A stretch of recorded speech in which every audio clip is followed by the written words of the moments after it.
can't quite believe we're meeting out here. We've gotten used to walking over to Silver Moon Hall whenever we go see you. Well, you're still welcome to go there whenever you want to see me. It's just, now that it's all over, I've decided to make some changes. Try and fit in with the Frost Moon Scions, like Llama suggested. The older generation are still timid around me. They don't dare get too close, and they bow their heads when I walk by. But things are much better with the children. I see more curiosity in their eyes. Hopefully, by the time the next Moon Prayer Night comes around, I can enjoy the festival with them as myself, without having to pretend that I'm only dressed up as the Moon Goddess. You'll do fine, Columbina. Paimon's sure they'll realize you're super nice once they get to know you better. You really think so? When we first met, you thought I was a little up in the clouds. We were just starting out then, come on! So Llama told you, huh? I'm only teasing. I know that I have you to thank for pulling me back down to solid ground. It feels good to finally stand firm on the earth where I was born. Oh, that's great!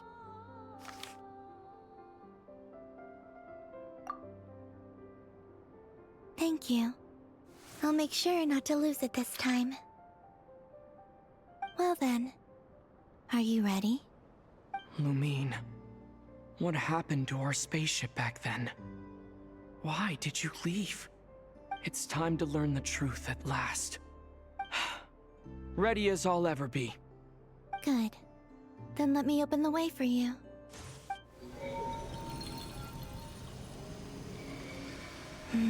Where does this lead? To our shared destination. Huh? Do you remember me telling you about my missing prologue back when we just met? I said that my story began on the moon. But while I was inside the moon's reflection, I realized that my prologue was really hidden in the future. I just had yet to discover it at that point. The story of the time before I was born was in fact the story of my distant future. It's truly fascinating. But when I obtained the Trilunar Authority and returned to our present reality, I sensed something I hadn't expected. Your prologue. So you mean... Yes, your spaceship. All this time, it has been hidden on the Frost Moon, which lay beyond the sky. The great ruler of the firmament. The heavenly principles. Wait, them? Why would they do that? I don't know. Perhaps your ship contains something that is incompatible with Teyvat. Or something that cannot be known. Oh, did I pick a bad time to say this? I know it must have been hard to work up the courage to do this. Maybe I should have waited until you were on the moon, with no chance to back out. That would have been kind of mean, you know.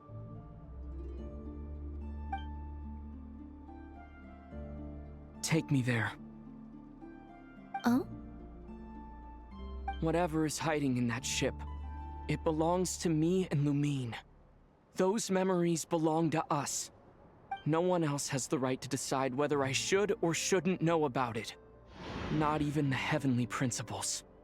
Very well. Then let's go. You two take care, alright? And don't forget to come back soon! Rest assured, Paimon. We will. Traveler, after you.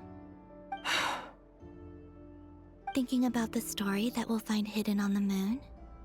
Yes, and hoping that it has a happy ending. Stories like that don't exist, you know?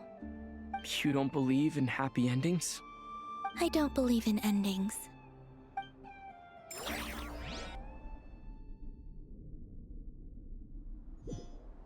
Where am I? This is the pathway I built between Tevat and the Frost Moon. The moon is very far away from us, so it could be a long journey.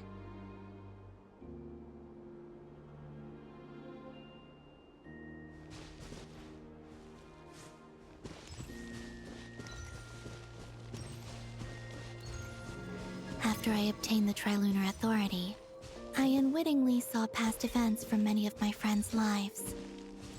One was Lauma. She was so young when they chose her to be the Moon Chanter. From then on, the Frost Moon Scions looked to her to bring messages from their goddess. But, for better or worse, I had left Hisi Island before she was ever born. It was not until much, much later that she met me. I think it's for the best. Because of the way things turned out, you had the opportunity to become friends. You're right. In that sense, I think we were both very lucky.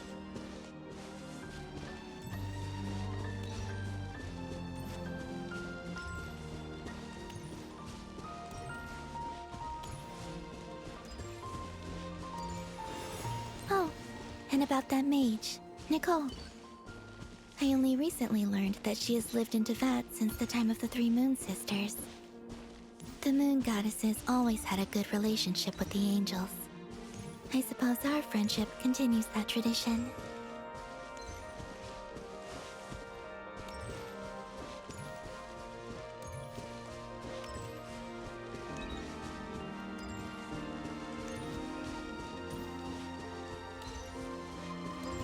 And then there's Sandrone. I never knew that much about her, beyond the fact that she was created by someone called the Lord Artificer. She, too, suffered for a long time before joining the Fatui.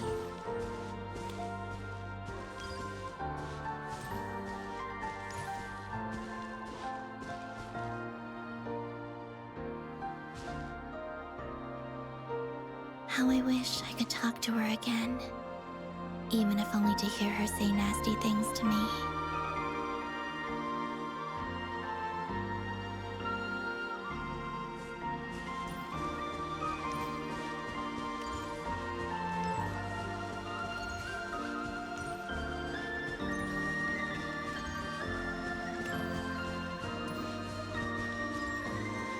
Also, I saw your siblings' story. I'm afraid I didn't see much. It seems that she rarely came to the surface, where the moonlight shines. But I did notice that back when you first set out on your journey, she would often appear nearby, gazing at you from afar with a guilty look in her eyes. Lumine. Let us speak no more of the past. I probably shouldn't reveal so much about my friends. It's not my place. Let the moonlight carry us forth. We are very close now.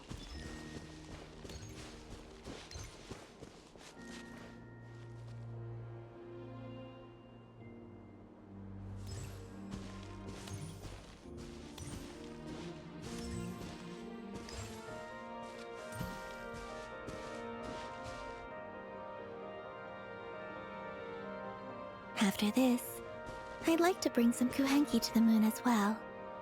If they're willing, of course. What about your other friends? Will you bring them to visit too? Certainly. But I'll need to tidy the place up first. This home hasn't received any guests in a long, long time.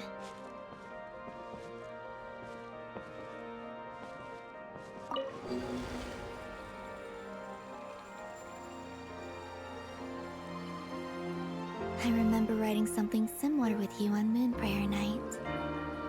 I believe it was called... Dodoko's Whirligig. Yes, that was it. You asked me if I was afraid to return to the moon, and I said that I was. The idea that I had gained something precious, only to lose it so quickly. That frightened me. But I'm not afraid anymore. Besides, this time, we're traveling together.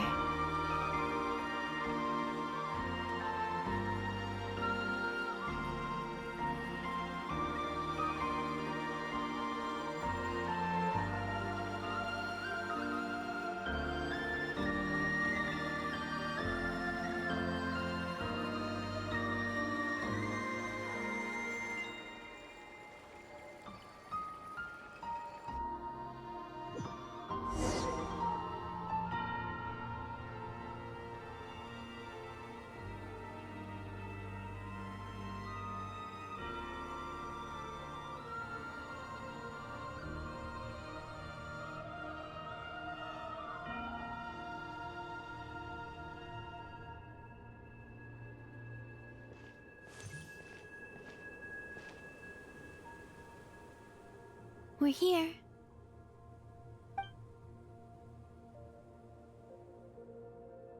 Over there.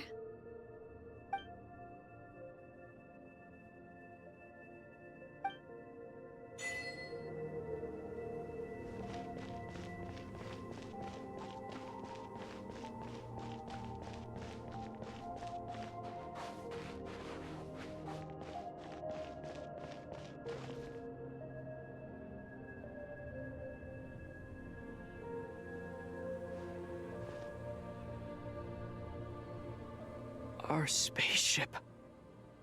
It's huge. I suppose that the moon is the only place one could hide it. It'll be alright. Huh?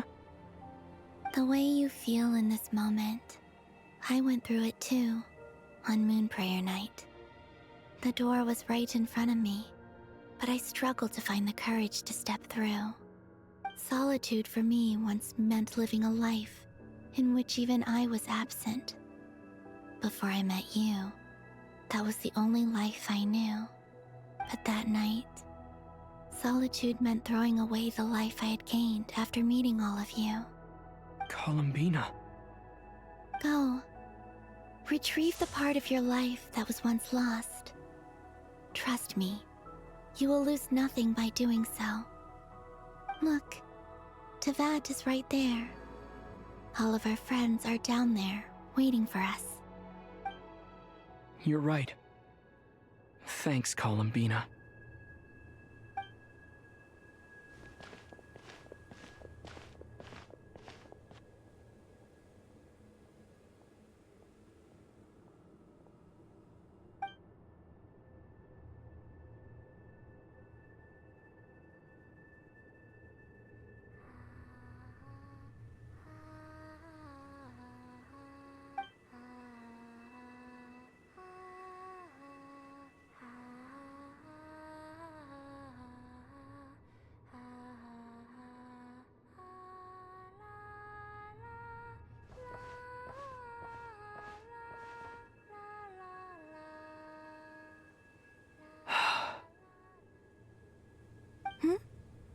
Finished?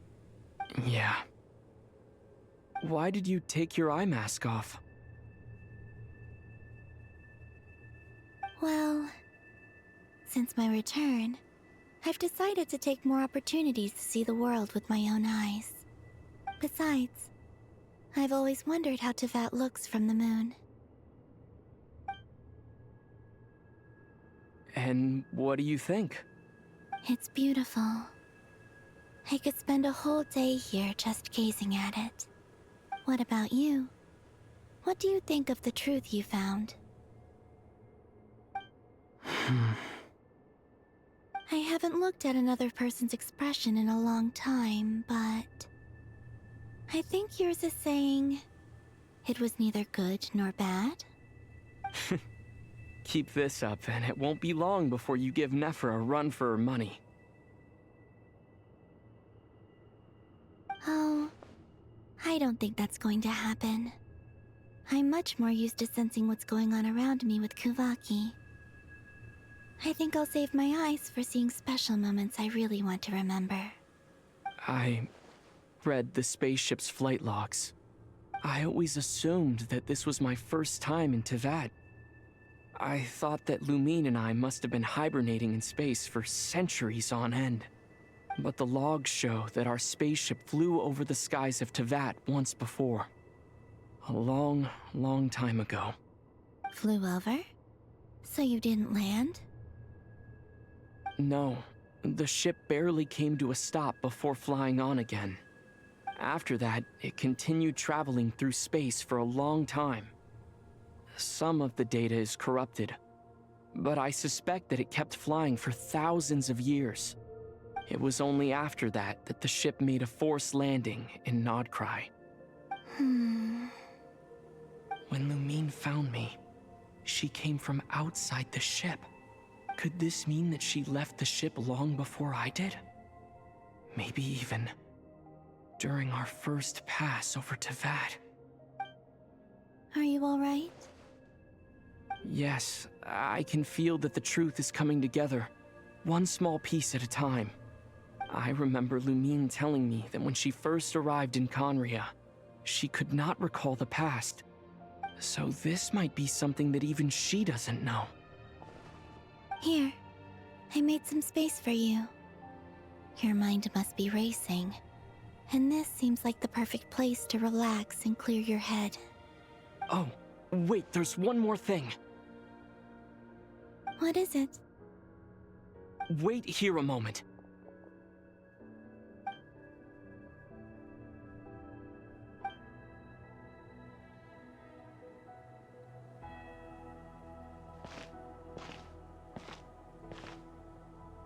Hey, Columbina.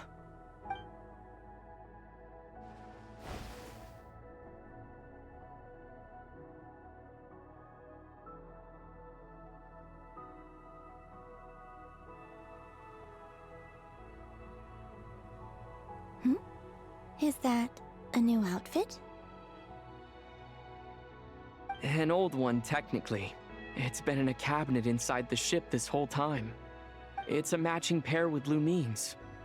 She always liked this set more. Huh. I don't think there's a huge difference. Really? Yes, it's still the same you. You're the same person, no matter what clothes you wear.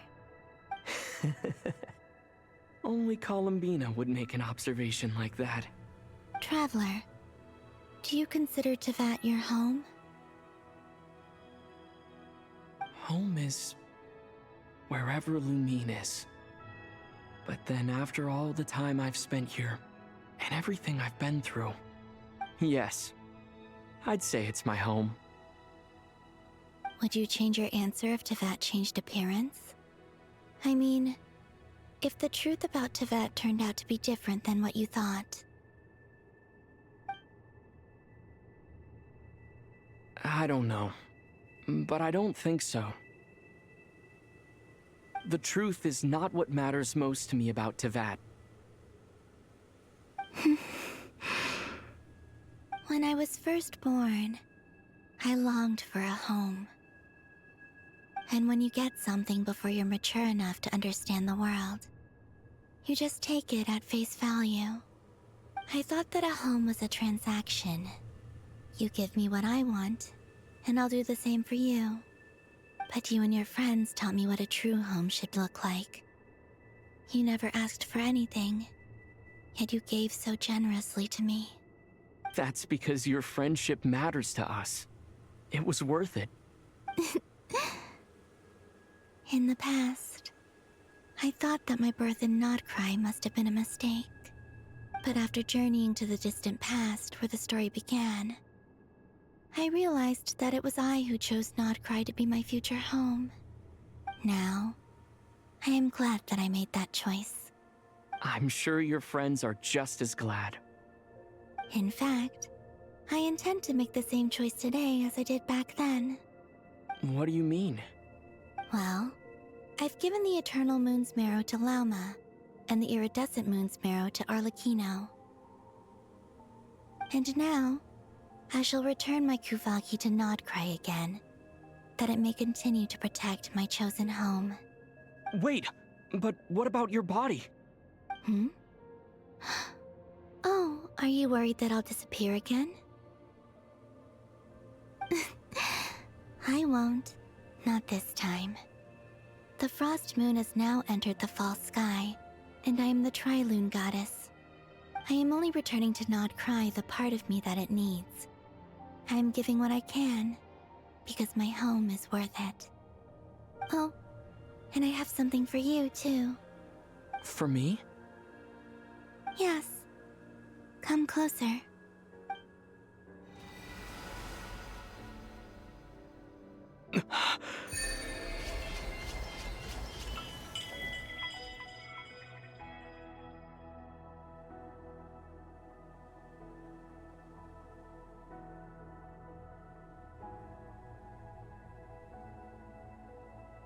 What was that? I lifted some of the restrictions this world placed on you. I trust this will help in your future adventures. My power, it feels like it's grown. I can use the elements more freely now. Thank you. This will be a great help. You're welcome. I see you as family, and after everything you've done for me, In fact, no. It's not because I owe you. It's because you're worth it. Here, this flower is for you.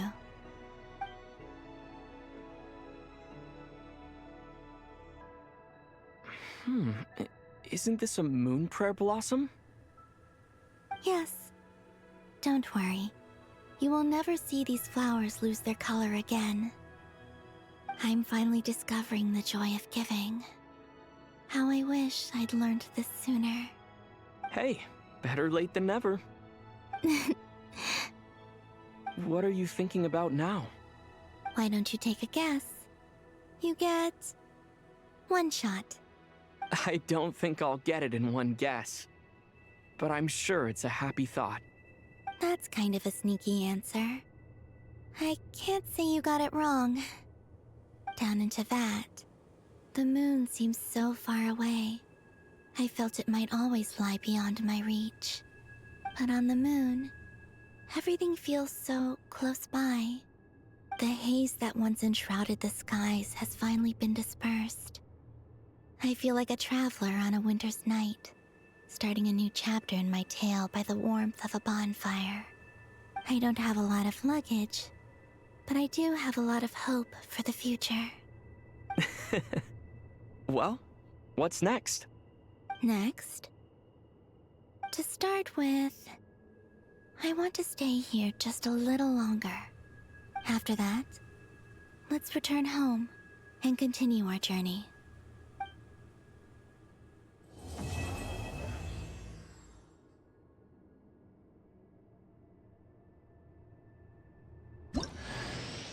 These clothes bring back so many memories.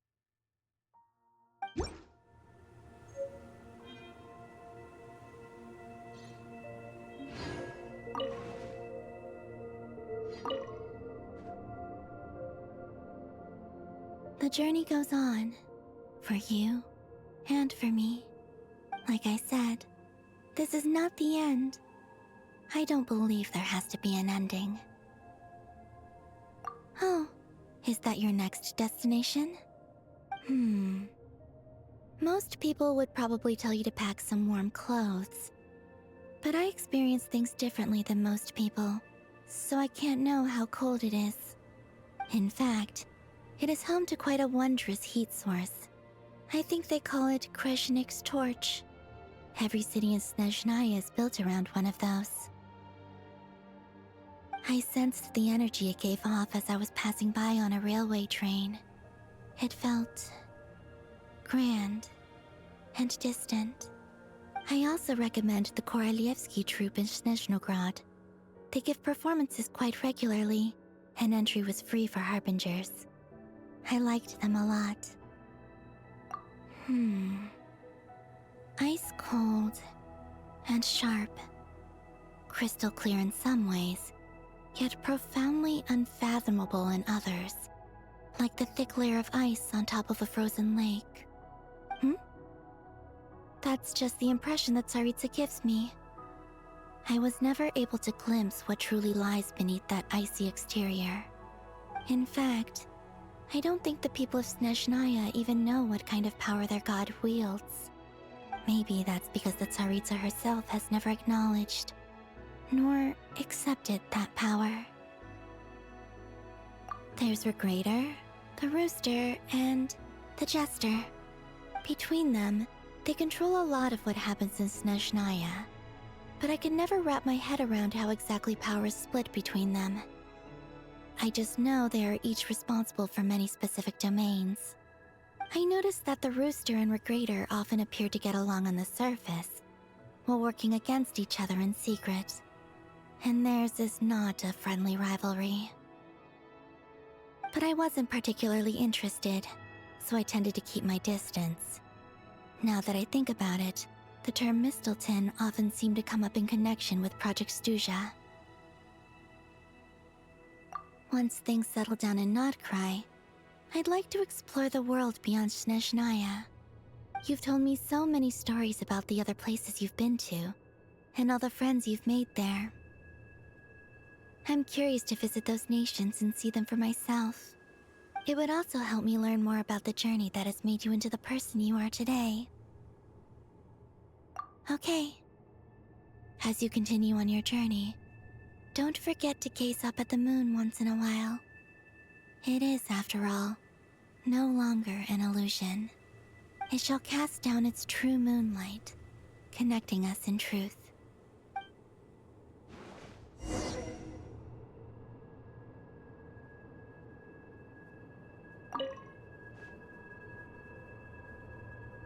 The journey goes, like I said. Okay. It shall cast down its...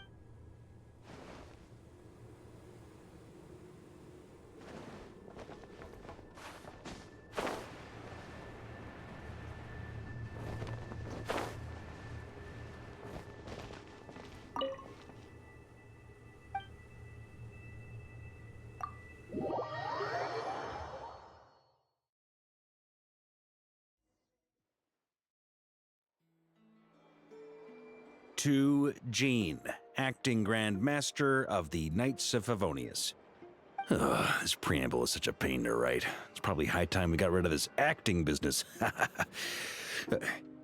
I trust that Dern has updated you all on recent events. Hope we didn't worry you too much. The good news is, we managed to come together and put a stop to the Doctor's evil schemes. With that, I think it's safe to say that Notcry is finally out of the woods. As for the Fatui, not counting the Damselette, aka the Moon Goddess, who has left their organization, we found ourselves allied in this instance with both the Knave and Marionette. May she rest in peace. As ever, we find ourselves better off for making friends rather than enemies. But until we can ascertain the Tsaritsa's true intentions, the future remains uncertain. In a short while... Wait... How am I meant to surprise everyone if I tell them in a letter that I'm heading home? Well, that would be a huge waste.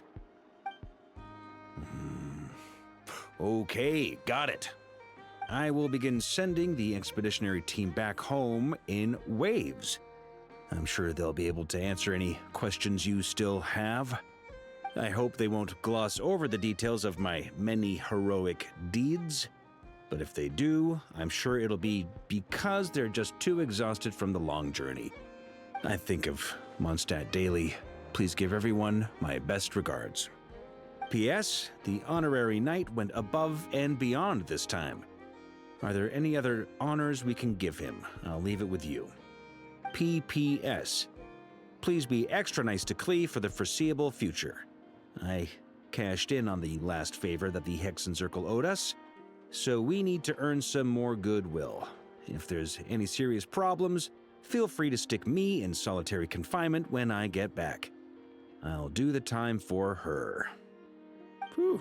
And that, as they say, is all she wrote. End of an era. And with the moon shining down brighter than ever, I think everyone is going to sleep well tonight.